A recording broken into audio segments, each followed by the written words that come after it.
পুনৰ এবাৰ স্বাগতম জনাইছোঁ অন্য এটি ভিডিঅ'লে। আৰু আজি লৈ আহিছোঁ আপোনালোকৰ কাৰণে খুব ইণ্টাৰেষ্টিং এটা ভিডিঅ' যিটো নেকি মই আপোনালোকৰ আগত সৰু মৰুকৈ দাঙি ধৰিম।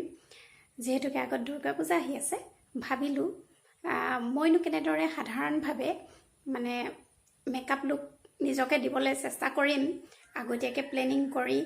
সেইকাৰণে ভাবিলোঁ আপোনালোকৰ আগতো দাঙি ধৰোঁ।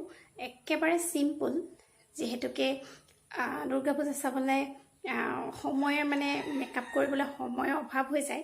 সেইকাৰণে ভাবিলোঁ চিম্পলকৈনো কেনেকৈ সাজি কাচি যাব পাৰি তাকে আপোনালোকৰ আগত দাঙি ধৰোঁ দুটা মেকআপ লুক। আৰু সেই মেকআপ লুককেইটা আজি আপোনালোকৰ আগত দাঙি ধৰোঁ। দেখুৱাওঁ বলকচোন কেনেকুৱা লাগে, প্লিজ কমেণ্ট কৰিব। বলক চাওঁ। এইটো হৈছে মোৰ প্ৰথম লুকটো আৰু মই একদম চিম্পল মেকআপ কৰিছোঁ, ফাউণ্ডেশ্যনো ইউজ কৰা নাই, মাত্ৰ পাউডাৰ কৰিছোঁ আৰু এযোৰ ইয়েৰিংছ পিন্ধিছোঁ আৰু লগত আইলাইনাৰ কাজল লগাইছোঁ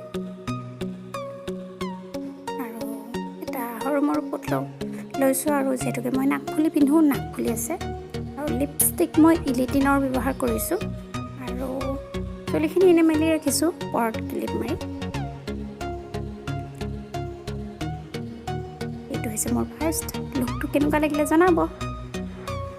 আৰু এই কপি ফটো তুলি ৰাখিছোঁ।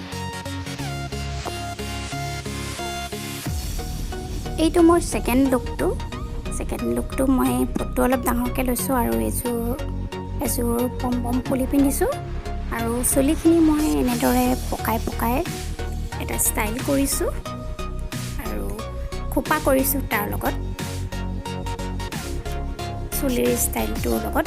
আৰু মই আইলাইনাৰ লগাইছোঁ আৰু আইলাইনাৰ হৈছে এইটো অলপ মানে আপোনাৰ জিলিক জালাক কৰা আইলাইনাৰটো লগাইছোঁ, যিটো নেকি আইশ্বেডোৰ কাম কৰে সেইটো। আৰু লিপষ্টিক মেটৰ লগাইছোঁ। চেকটো কেনেকুৱা লাগিছে আপোনালোকে জনাবলৈ নাপাহৰিব। একেবাৰে চিম্পল মেকআপ লুক দুটা কেনেকুৱা লাগিলে প্লিজ জনাব। আজিৰ মোৰ এই মেকআপ লুক ভিডিঅ'টো চাই কেনেকুৱা লাগিলে প্লিজ জনাবলৈ নাপাহৰিব। আৰু নতুন ভিডিঅ' লৈ মই আপোনালোকৰ আগত আহি থাকিম। তেন্তে আজি এই সৰু ভিডিঅ'টো আপোনালোকে মৰম দিব বুলি আশা কৰিলোঁ। তেন্তে পুনৰ এটা নতুন ভিডিঅ'ৰ সৈতে লগ পোৱাৰ আশাৰে আজিলৈ বাই বাই।